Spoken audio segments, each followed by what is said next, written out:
How you doing today? Yeah, you awake and ready? Back in the school grind a little bit and getting going. I want to talk today about the future a little bit. You know, I think we're kind of in unprecedented times in some ways as a nation together and trying to figure out all of this stuff. I mean, how do we go forward into the future as community of faith? And what if it's a tough future? We don't know what it holds. What are we going to do?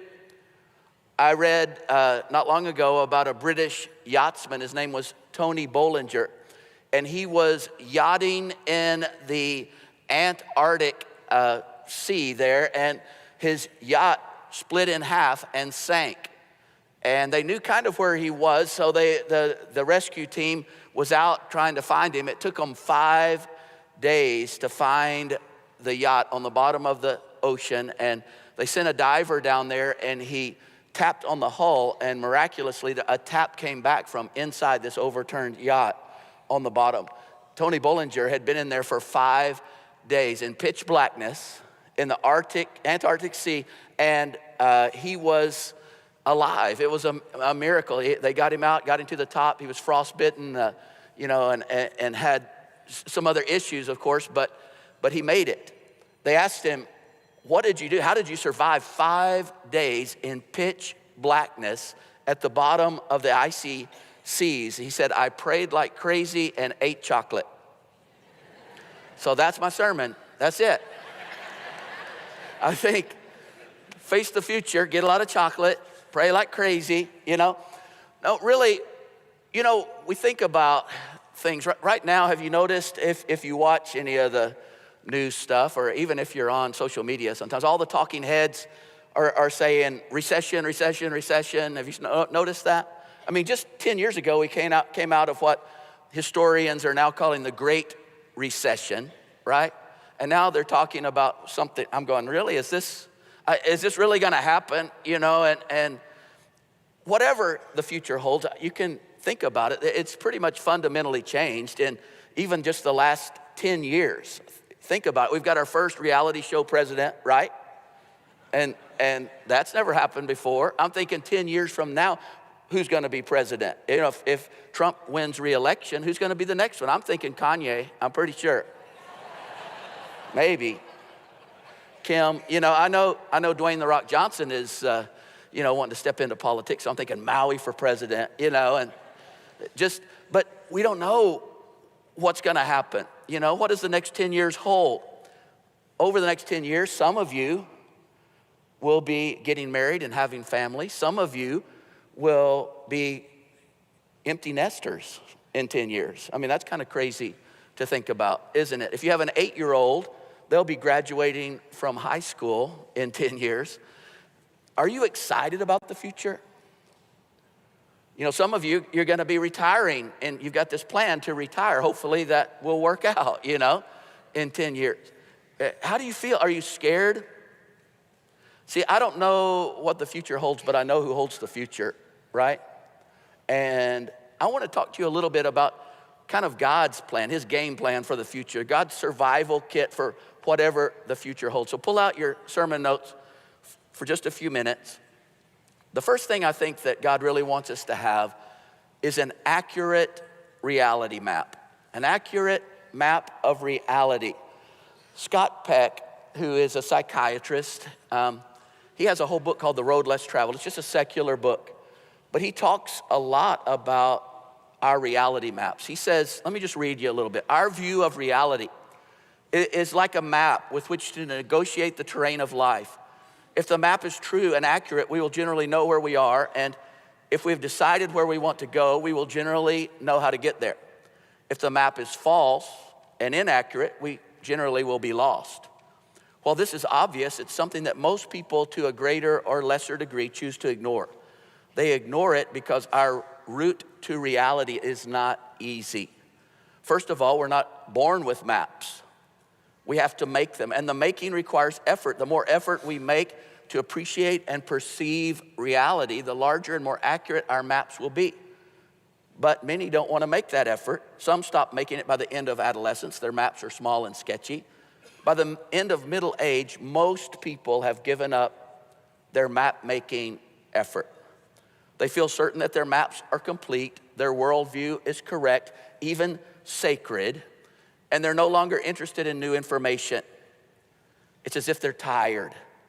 Only a relative and fortunate few continue until the moment of death, exploring the mystery of reality, ever enlarging and refining and redefining their understanding of the world and what is true.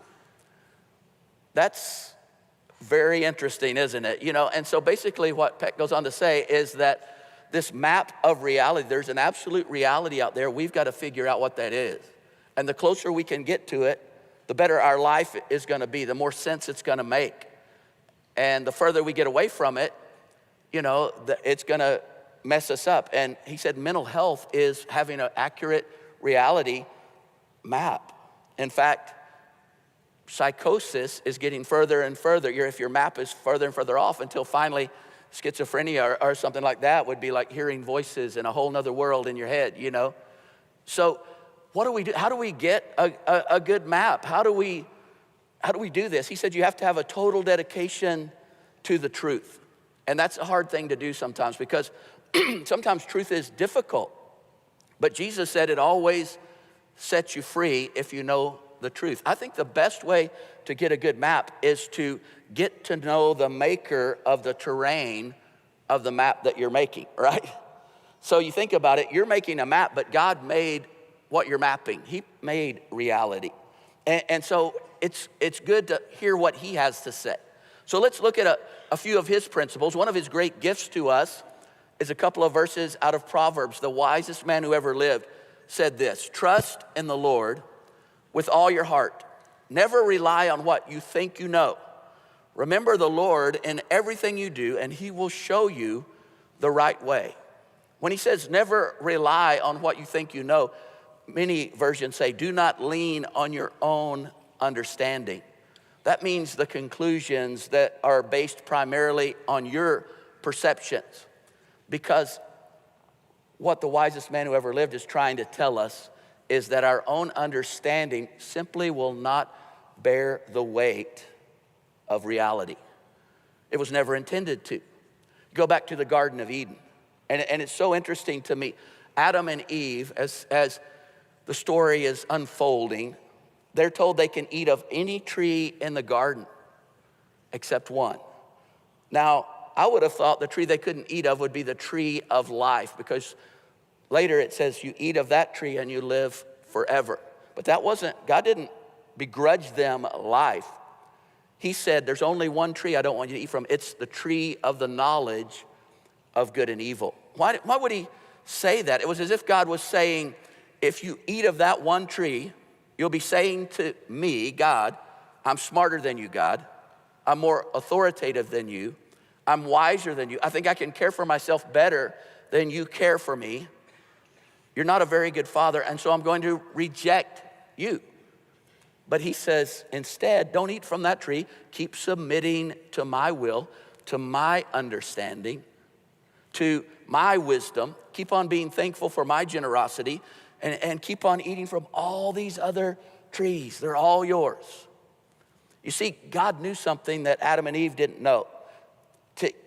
To handle the knowledge of good and evil, one must possess some things. First, the ability to comprehend all possible options and contingencies. That would be omniscience. You have to understand everything that could happen. Second, the righteousness and wisdom to choose the right course every time if you know the knowledge of good and evil. And three, the power to make reality conform to the right course. That's omnipotence.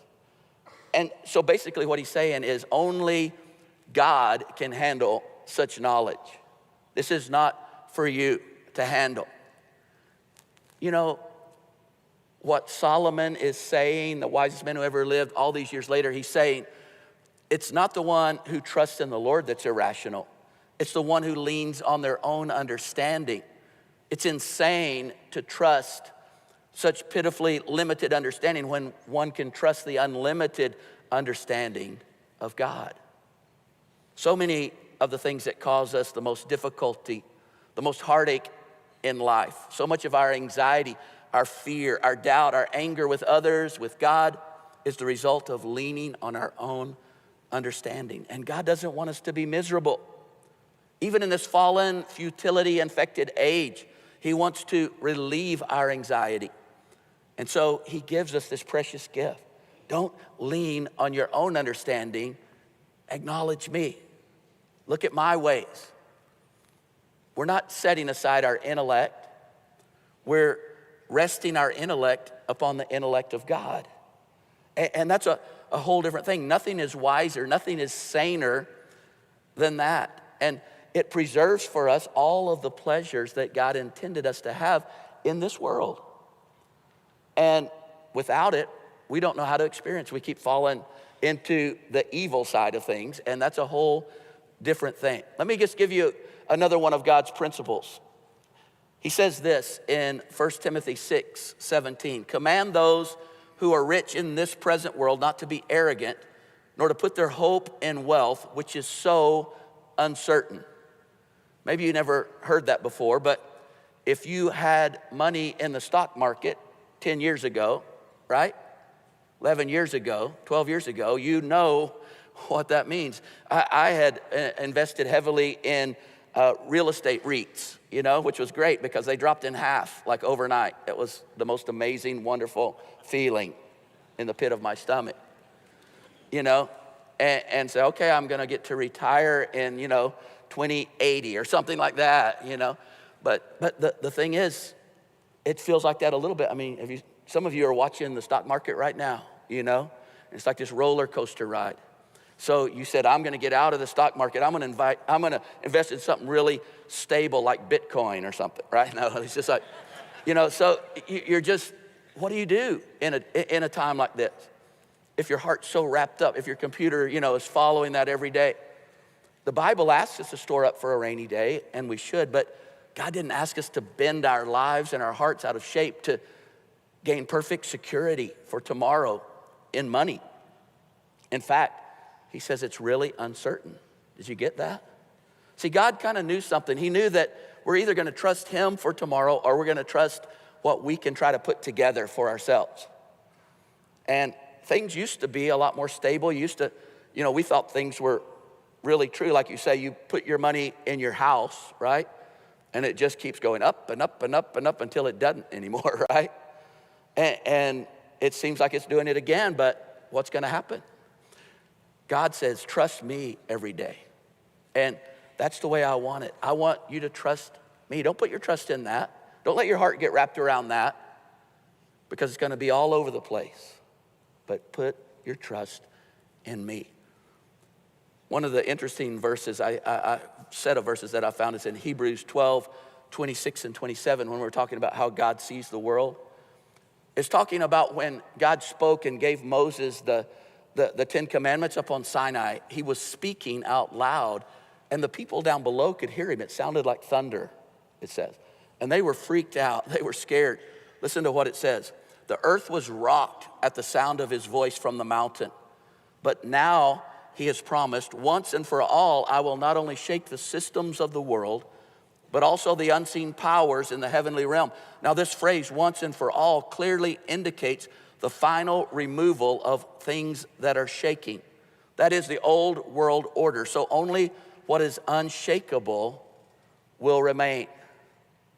Have you put your heart around unshakable things, or you involved in things that are gonna crash and burn?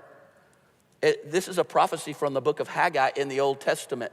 And what he said there, it says once for all here, but he said yet once more. What does that mean? That means that there's one more big shaking coming. Do you know that, right? He's gonna remove all the things that can be shaken. The only thing that's gonna be left, eternal things. In fact, in the book of Revelation, it talks a little bit about it, and Revelation's hard to understand. I always think it's funny, these pastors and others who think they've got it down, this is exactly what's gonna happen, and it looks like this and this and this. I don't understand a lot of it. But I do know that in several places it says God's gonna just roll up the whole universe kind of like an old scroll. And it's gonna be wiped out, leaving only what's eternal. In Revelation 21:1, John says, I looked again, and what did I see? I saw a new heaven and a new earth. For the first heaven and the first earth had passed away. I mean, that's like died, right? You know? What do you say? Someone passed away. It's like, that's gone. Are you so involved in the things that are going to be dying out, or passing away according to God's understanding, that we get so involved in that, and it doesn't really make sense. So our reality map is off. We've got to decide, God, I believe what you're saying, and I want to put my heart and wrap my heart and my mind and what I do around these things that are going to last forever. The second thing I want you to see is we don't only need a really good reality map, we need a divine guide and guard. It says in Deuteronomy, way back in the Old Testament, the Lord himself will go before you. He will not leave you or forget you, so don't be afraid and don't worry. It reminds me of a time when Moses was up on that mountain getting the 10 Commandments. He was gone for a long time. And the people thought, oh, he's dead. I mean, all that weird stuff going on up there.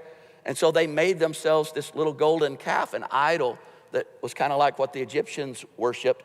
And they began to worship it, and all kinds of, like some of the worship of the Egyptians, which involves sexuality and a lot of other things. And Moses comes down. God is angry. And Moses throws those 10 Commandments that God wrote with his hand, and they break all over the place because he's so angry. And God says to Moses, I can't even go up with this people. I'm not gonna go up with this people from here. They're too willful, they're too sinful. They turn their back on me at every chance they get. And I'll send an angel before you, and the angel will go to prepare a place, you know, as you go to the promised land. Well, I mean, if God told me an angel, I think that's pretty cool, you know, an angel. But Moses, he's got good insight. He says, God, if you don't go, if you just send an angel, but your presence doesn't go with us, just let this be our grave right here. You might as well just kill us and take us on to heaven, because it's not going to be worthwhile if you don't go with us. And these are some of the promises that God gave after that I'm going to go with you. I won't leave you. I won't forget you. I won't forsake you. Isaiah, the great prophet, said this, for the Lord will go before you, and the God of Israel will be your rear guard. That's pretty cool, before and behind. That's one of my wife's favorite verses back, you know, when she had rectal cancer those years ago. She said, look at this, I just got a verse. He's gonna be my rear guard. And that was awesome, really, you know. He's gonna guard my rear. But here's the thing. God did it. And God, you know, she's been cancer-free for over 10 years now. He doesn't always work that way. You can clap for that. I'm excited she's here. I mean, there's like a 50-50 chance that she wasn't gonna be here, the doctor said, and she's with us and healthy. And I know God chooses different ways to do that sometimes. He doesn't always do that. Sometimes he says, I'm ready. I got a job for you to do in heaven. Come on up. But I think she still had a little bit more to do. Probably mostly had to do with me, you know. That boy still needs some work. You better stay down there and help him, you know. So I just, you know, I think about life and what matters and what counts. It's complex, isn't it? It doesn't seem to be getting any simpler. It seems to be getting more complex, more confusing. One of the things that is confusing, I mean, it's like every day, it's like a new day. Technology's changing. I mean, if you've got teenagers now and they're dealing with stuff that you didn't have to deal with as a teenager. You say, I dealt with some, yeah, but not like that, right? I mean, it's not like you could just access it on, you know, on the phone and get into just about any terrible thing that you want to, right? I don't even know. I was thinking, man, I would be a really messed up 15-year-old today, you know, if I had a phone and all that.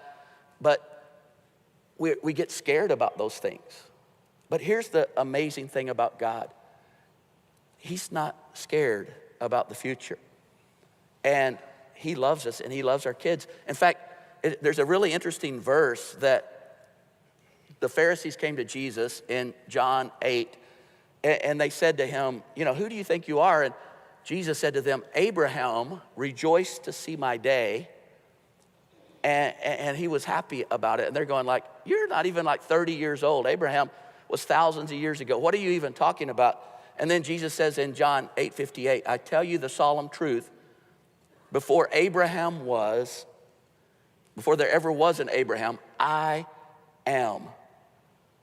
And the Jews, they picked up like stones to stone him because they said he's blaspheming. He used the name of God that God gave to Moses at the burning bush. When Moses said, who will I tell them sent me? He said, tell them I am that I am. The big sense of that is that God lives in the present all the time.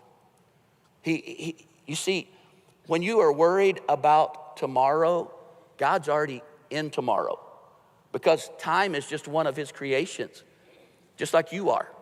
When he created us, he created this little bubble and he called it time and he stuck us in it, because God's not in that. He's outside of that. In fact, the tomorrow that you're scared about, God's already sitting there waiting. Every morning when you wake up, he's been sitting there waiting to welcome you into that day. Welcome into the day. I've already been here. I already know what's going on. Little child of mine, I welcome you into this day with me. We can trust him. Trust him. In fact, some of the things that he says, I will provide for their needs before they ask. I will help them while they're still asking for help. Another thing, Jesus said, don't be troubled. You trust God, trust me.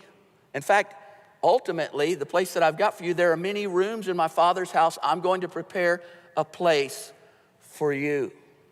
I love that verse. Even when we die, he's working on some things. He's preparing. If you're a believer and you stepped into this journey with him, he's been preparing your room. I mean, it's not going to be like a cookie cutter mansion for you in heaven, right? In fact, it's interesting because this is a good translation. We always say there are many, in my Father's house there are many mansions. It's really not, it's many rooms. My Father's got a big house and I got a special room just for you, and I'm preparing it. And you know, I was at the H-E-B the other day and I saw some flowers that I thought, oh, those are Laura's colors. She would love this, and she'll love this. And I bought those for her and took it home. She did. She loved it. But that's what Jesus is doing all the time with your room. He's thinking, oh, gonna love this. I need to go ask Chip and Joanna. I think they would really like this, you know. I think, we'll just kind of magnolia it up, right? And so there's this whole sense of like God's preparing your room, especially for you, knowing what you love. When you get there and he opens the door, you're gonna go like, oh, wow, this is great. 400 dogs, I love dogs, I don't know. 400 cats, that's hell. But that's a whole nother thing. Number 3, a friend that sticks closer than a brother. That's another thing we need in our survival kit. It's pretty tough finding friends these days. Have you found that out? And listen to what Proverbs 18:24 says. There are friends who pretend to be friends. You ever had one of those? But there is a friend who sticks closer than a brother. He's really talking about Jesus again, talking about God again. There's a friend that you can count on that's not gonna leave you behind. In fact, Hebrews 13:5-6, God says this, keep your lives free from the love of money and be content with what you have, because God has said, never will I leave you, never will I forsake you. So we may say with confidence, the Lord is my helper, I will not be afraid. What can man do to me? See, I think God knew that we're gonna put our confidence in something, right? And a lot of us were trying to build up this giant wall of money around us to protect us and our family. And God says that's not very certain. That could be gone tomorrow. The Fed could say something, and it's gone. That's not very certain. I want you to hold my hand. I want you to trust me. And that's where we find where God is. I think it's important because even he says, I'll never forsake you. And one of the sad realities of life is that as time passes, as we grow older, people are going to leave you. King David said, my mother and my father have forsaken me, but God has gotten hold of me. God has got me. Now, if you read the history of it, his parents didn't say, I reject you, I'm leaving you. No, he just meant they died. They didn't want to forsake me, They didn't mean to forsake me, but that's how it works in this time bubble of ours. They got older and older, and they died. You know, my dad was supposed to preach next week, but he fell out on the stairs out in the hallway out here. And so he's hurt himself, and he's not going to be able to do it because he was going to preach his last sermon. He said, this is going to be my last sermon. And we were trying to invite, all the family and everybody and here at 83 to hear his last sermon. So we're going to put it off a little bit longer, okay? And I'll tell you when it's coming, so you be ready, all right? I had him preach when he was 80, what I've learned in 80 years. I said, I want you to preach on what I've learned in 80 years. He goes, oh, man, that's going to be short, and I love that guy. But he'll be doing that pretty soon for us, but it just reinforced to me, it's like my best friend all down through these years. I don't know how much he might forsake me soon. That's going to be hard. That's going to be difficult. That's going to be hard to even think about, But people move away. People die. Some people are going to get mad at you and just walk out of your life. I mean, that's going to happen. It's a fact of life. But God says, I'll never leave you. I'll always be with you. I will never leave you. Some of you think when you fall on your face that, oh, God's gone. He's left. He's disappointed. I used to pray when I would fall on my face, I would go, oh, God, I'm so sorry I let you down. Until one day it's almost like I heard him say, little boy, you ain't holding me up. You didn't let me down.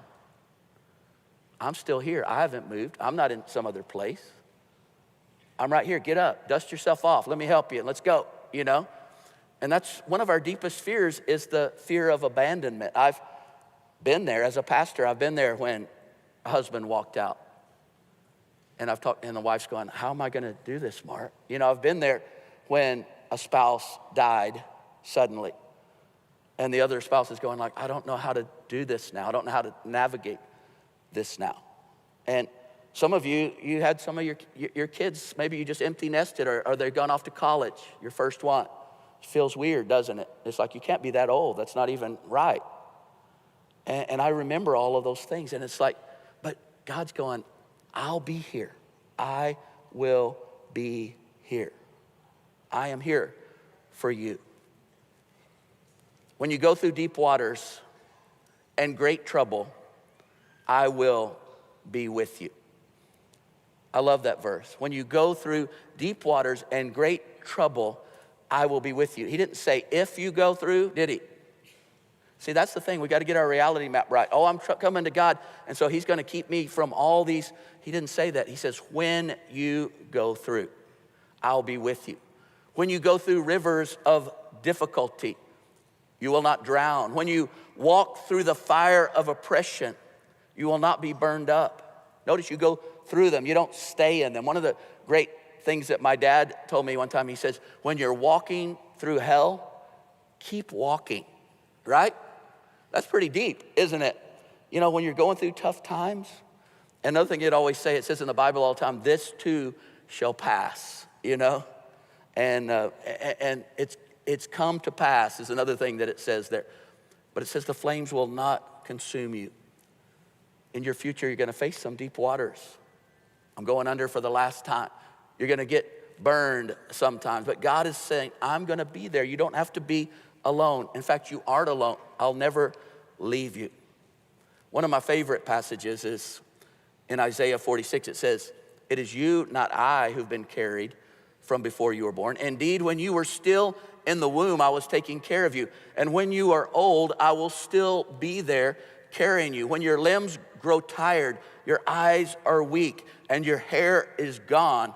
Oh, wait, didn't say that. When your beard is a silvery gray, I will carry you as I always have. I will carry you and save you. God's good.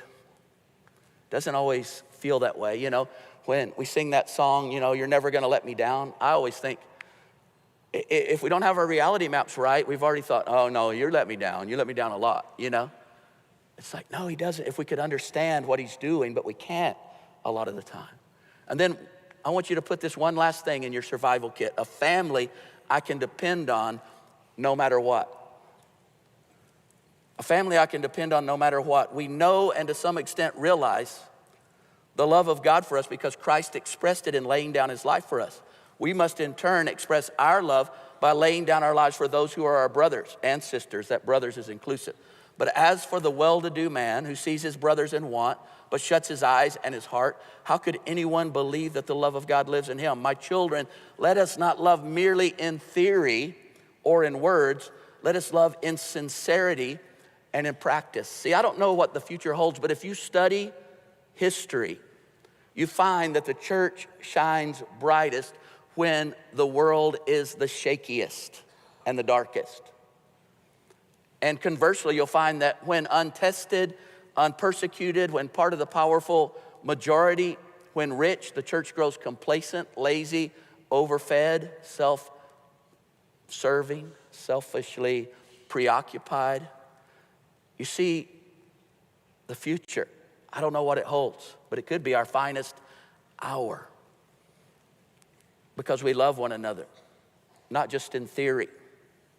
Think with me, what if the worst comes? What if the very worst comes? If it comes to you personally, do you have church family around you? Let's imagine across the board the unthinkable happens, and it's the greatest depression. Not just a great depression, but unemployment soaring up to 30, 40%, 40% declaring bankruptcy. What will we do? What will we do? Maybe you're a guest here this morning and you're coming to this church as a guest, and we welcome you. But let me tell you, this isn't a country club. This is a tight-knit family. And we've been going for 16 years, and we're just starting to move into what God has for us. And I want you to be part of that as we grow together, as we pray together, as we are there for each other's children, and as we're there in all of the hard times, visiting in the hospital, and to be here for each other when it all hits the fan even. We'll make our way forward together. And what we'll be doing is what the Bible says. We'll lay down our lives for each other. Christians have been doing this for 2,000 years. I would always read as a teenager the book of Acts, chapter 2, 3, 4, and I was always amazed at how they came together, and I was going, God, do that again. But then I realized there's this extreme pressure on the outside. There's tremendous persecution. Nero is lining the Appian Way with thousands of crosses, and he's crucifying Christians on them and putting them up in flames to light the way to Rome. I mean, that's what's going on in that time. And they're there for each other, and they care about each other, and everybody outside goes, look how they love each other. Look how they love. Because, when others are like grabbing their guns and hoarding their food and all that, we'll be a giant family together, sharing and bringing people in and making a difference. What can turn our hearts outward in a crisis? Only God. And they'll say, what's going on with these people? Galatians 6:2 says, carry each other's burdens and so live out the law of Christ. It'll be an opportunity to show off God. Listen to Acts. The whole congregation of believers was united, one heart, one mind. They didn't even claim ownership of their own possessions. No one said, that's mine, you can't have it. They shared everything. The apostles gave powerful witness to the resurrection of the Master Jesus, and grace was on all of them. And so it turned out that not a person among them was needy. Those who owned fields or houses sold them and brought the price of the sale to the apostles and made an offering of it. The apostles distributed it according to each person's need. God's got us. I want you just to close your eyes for a minute with me, okay? Just you and God. How's your reality map? Has it been kind of caught up in these changeable things that are all over the place? Or do you have God's hand, the great unchangeable one who says, I'll never leave you, little girl. I'll never forsake you. I'll never leave you, my son. I'll never forsake you. You say, but God, I just fell on my face again. Well, get up. Let's dust ourselves off and come on. Let's go. You're learning how to walk. You're doing good. Let's go. And that's what we do for each other. Would you just tell God right now, I do commit to you full out, God. Show me what I need to do next steps, even in this church family, what needs to happen next, so I'm ready for whatever the future holds. Just tell him that. Just ask him that.